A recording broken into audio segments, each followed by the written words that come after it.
Так, дядя Кондрат, мы в полном порядке. Первое. Она согласна. Ой, счастливчик. Хороший, говорит мужик, сразу видно. Второе. Я сейчас поеду, а ты останешься. Как останешься? Вы толкуете. А как?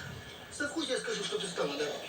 Подшипники меняешь. К вечеру он будет, а вечером ты приедешь. А ты ничего тут это не придумал? Нет. Не трепишься? Нет.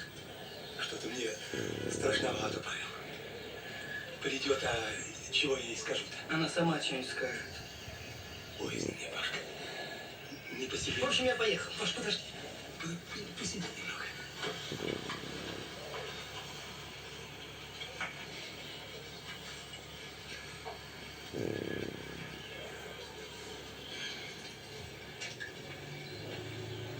Ну так это... Я поехал, да?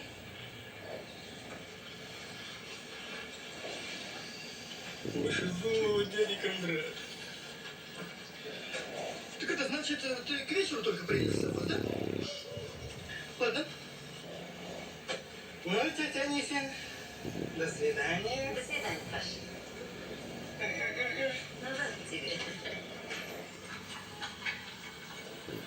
Ой, хороший парень, Паша, веселый.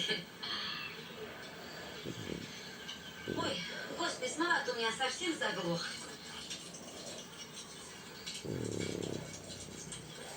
Где же у меня спички-то? Господи, да куда же я их девала-то? На,